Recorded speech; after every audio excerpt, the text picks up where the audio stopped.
सत्यानु विभीषणाचे वचन ऐकुनी हनुमान दान स्वयं झाला सावधान रघुनंदना विनवितो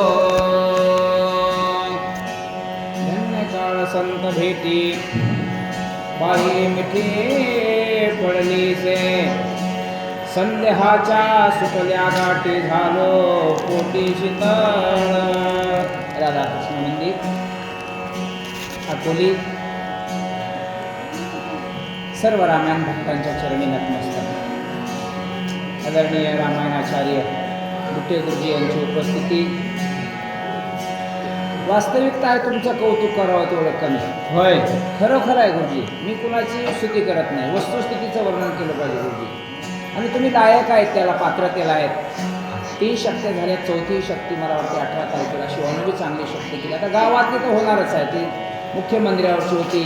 इथंही चांगलं मंदिर बनवलं. कारण भगवंतासाठी आपण जेवढं त्या लावताल तेवढं भगवंत 2 हाताने आपल्याला देतो. त्याप्रमाणे तुम्हाला मी माझी वाणी त्या टोपडी पडते तुमचं वर्णन करण्यासाठी. म्हणून मस्तक हे पायावरी या वारकरी संताच्या. कथेचा अन्वय आता सांगितलं. संयोजन करणाऱ्यांना आणि बघा आता सांगितलं की बाबा संयोजन करणाऱ्याला अवघड होतं अशी निश्चित खरं आहे. आणि म्हणून आपणही धावत्या वेगात सेवा करूया. 2 जण प्रेमामध्ये अडकलेले आहेत.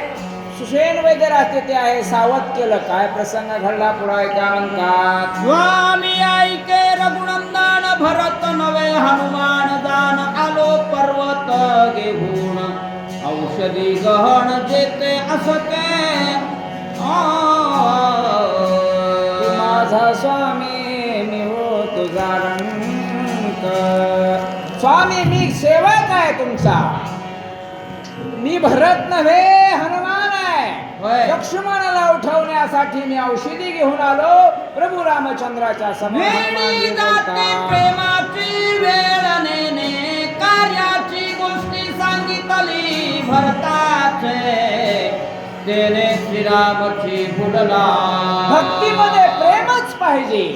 प्रेम सुख दे, प्रेम सुख दे, प्रेमाविना नाही समाधान. आणि जर प्रेमाविना भक्ती असेल तर ती कोरडी भक्ती. त्या भक्तीला ओलावा नसतो. म्हणून मी प्रेमामध्ये अडकलं गेलो. भरताचं वर्णन करत गेलो म्हणून मला विलंब झाला. क्षमा असावी. हनुमानजी बोलू लागले. भेदे सौमित्र दान पडिला से विसज्ञ त्यासी करावे सावधान रावण कंदन सारा विचार करा. माझ्या लक्ष्मणाला शक्तिभेद झालेला आहे आणि त्यांना उठवण्यासाठी महत् कार्य करायचे. प्रभू रामचंद्रा उठा, जागे व्हा म्हणू लागले. मरकट पाले काईर नेने कार्य कार्यांतर बहुत लाविला से उशीर क्षमा रघुवीर मदत करो. देवाचा आणि भक्ताचा संवाद आहे सज्जनो. पण जीवाला उपदेश आहे, लक्षात ठेवा. मरकट म्हणजे विनम्र भाव कसा प्रकट करावा या ओळीतून सांगतात. मला उशीर झाला नव्हता, परंतु उशीर झाला हे सांगायचं होतं का. महत् कार्य करायचे, रामराज्याची गुरु उभा करायच्या. पुढे काय म्हणू लागले ऐका. ऐसे बोलोणी हनुमंत चरणा लागला त्वरित सावध होणी रघुनाथ काय बोलत अधिकारवाणीच्या पुरुषाला विनम्र भावानं त्या ठिकाणी नतमस्तक झालं पाहिजे, शास्त्र सांगतंय. आणि आपण केलं पाहिजे. माझ्या भगवंताच्या पायाशी निष्ठावान भक्त असलेल्या हनुमंताने दर्शन घेतलं आणि काय काय म्हणू लागले ऐका पुढे. भरत गोष्टी प्रेम उथळले पोटी काही न देखो दृष्टी मिठी घातली. काय अधिकार श्रेष्ठ असेल हो. देवानं भक्ताचं वर्णन करावं. एवढा हनुमान किती मोठा भक्त आहे. त्या हनुमंताच्या भक्तीकडे बघून काय भक्तीच्या त्या वाटा मजदावा सुबटा. मला कळालं नाही रे हनुमंता, माझा भरत आलाय म्हणून मी तुला आलिंगन दिलं. त्याच्यात भुललो असंही भुललं पाहिजे. फक्त भावानं भक्तीतही भुललं पाहिजे, प्रेमातही भुललं पाहिजे. ऐका पुढची ओवी. हा भरत प्रेमी भुलला मी म्हणे भरत आला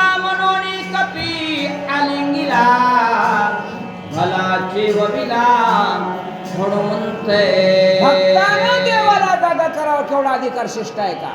मला वाटलं माझा भरत आला म्हणून मी माझ्या भरताला भरत समजून आलिंगन मारुतीला गेलं, पण मारुती माझा किती परोपकारी आहे. मला जागा केलं, मला देवाला जागा करणारे भक्त असतात. ऐका, ब्रह्मादिकान कर्वती ऐशी कर्मे निश्चिती त्वासा दिली मारुती निवेश गतीनला गता.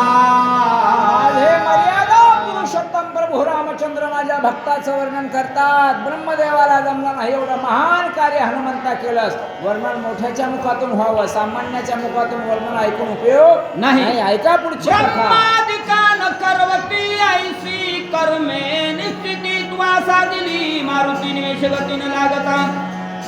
तुझ्या उपकारा तत्वता मी ऋणी झालो कपिनाचा वाचा कुंडली सर्वता. काही तत्वता न बोलवे हनुमंता. एक एक उपकार, काय काय उपकार. आपल्याकडे एखादा उपकार केला की जन्मभर आपण तेच म्हणत बसतो, तुझ्यावर नाही मी उपकार केला. काय उपकार केला नाही? तुझं कार्य होतं ते कार्य पूर्णत्वाला नेलंस.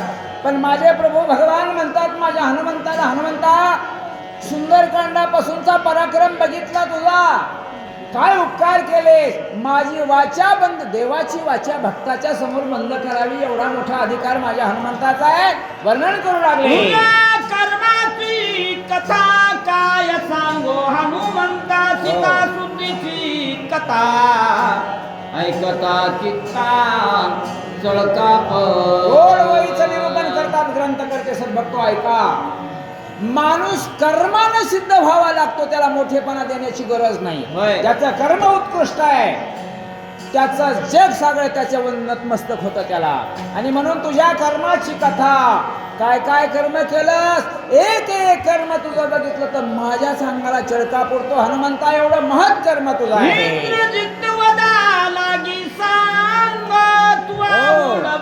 सर्वांग ते गोष्टी ऐकता सवेग होती उद्वेग चित्ताचे. सामान्य कर्म नव्हतं, ज्यानं देवाला बांधून आणलं होतं. एवढा महान असा त्या रावणाचा पुत्र होता, पण त्याच्याबरोबर युद्ध ज्यावेळेस केलं त्याचं युद्ध ऐकलं माझ्याच अंगावर शहारे उमटू लागले. एवढं महान कार्य आहे. कार्यावरून श्रेष्ठत्व निर्माण होत असतं, या सिद्ध करून दाखवलं हनुमंता. भगवान म्हणतात एका उपकारा उत्तीर्ण जीवे न होई ते कपी नंदन सर्वस्वी आपण ऋणी संपूर्ण मी तुझा. ऋणी देवानं ऋण व्यक्त करावं. भक्तावरती भक्त तू एवढं मोठं ऋण आहे तुझं. काय द्यावे त्यासी व्हावे उतराई जीव थोडा. वर्णनच होत नाही हनुमंता तुझ्या कर्माचं आणि कार्याचं. मी नतमस्तक होतो तुझ्या पायाशी. बोलणे सर्वता म्हणून चरणी ठेविला माताई रे वारुणी तत्वता चरण रघुनाथाचे वंदिले. बिलकुल चरणाचं वंदन केलंच पाहिजे, पण ज्याचं आचरण शुद्ध आहे त्याच्या चरणाचं वंदन करा. मी कोणाशी काही निंदा करत नाही, केलंही पाहिजे. कारण भावानं जर एखादा आपल्याला गुरु दिसत असेल तर त्याच्या चरणाचं वंदन केलंच पाहिजे. माझ्या हनुमंतरायाचं जर दर्शन घेऊ लागले, आम्ही तो पाय लांब करून बसतो, करा दर्शन. पण भगवान समोर आहेत. हनुमानजी म्हणले देवा वेडे झालात का? तुम्ही स्वामी, मी सेवक आहे. सेवकाच्या पाया पडायचं नाही. स्वामी सेवकानं स्वामीच्या वरचे वर हात उचलले आणि काय केला? राम मारुती व्रतांत देखता झाला विस्मित सुषेण वज्रराज देत त्यासी बोलत सुग्रीव. सर्वांना भुली पडावी असं जीवन जगलं पाहिजे आणि वागलं पाहिजे. काही माणसं उगीच विरोध करतात, काही घेणं देणं नसताना सुद्धा, आणि जास्त इथंच करायला तुम्हाला सांगतो. तर मारतात. करू नका बाबा. विरोध करण्याच्या जागा वेगळ्या असतील, पण इथं नको. इथं एक, कारण का सगळ्यांनी एकत्र येऊन परमार्थ करावा हे सगळ्यात मोठं साधन आहे. सगळ्याशी येते आहे अधिकार. आणि म्हणून दोघं एकमेकात गुंतले. पण सावध असलेल्या वानराचा राजा सुग्रीवाना बिबे त्या सुषेणाला सावध केलं आणि सूचना देऊ लागले. ऐका, हे दोघेही प्रेम बोधले निज कार्यात ते विसरले आपण जावणी पहिले औषधी भार. शोधावे. ज्याचं कर्म त्यानं करावं. कर्म करत असताना कर्म हीच भक्ती आहे. कोणतंही कर्म करा त्याच्यात त्याची भक्ती आहे. आम्ही गुरुजी आहेत ना, आम्ही निष्ठेनं आमची सेवा करावी हीच आमची भक्ती आहे. आणि म्हणून लक्षात घ्या, शेतकऱ्याने शेतकऱ्याची सेवा करावी, रामायणकाराने रामायणाची सेवा करावी. आणि म्हणून एक लक्षात घ्या, हे सगळं महत् कार्य आहे. राजानं आदेश दिला, जा सुषेण वैद्य राजा, जे महत् कार्य करायचे लक्ष्मण सावध होण्यासाठी पर्वतावरती जा, इथपर्यंतची कथा सांगितली. आणि ग्रंथकर्त्यांच्या वाणीने आमच्या वाणीला आम्ही पूर्ण विराम देऊन सेवा इथंच समाप्त करतो. कुंडलिका वरदे विठ्ठल श्री ज्ञानदेव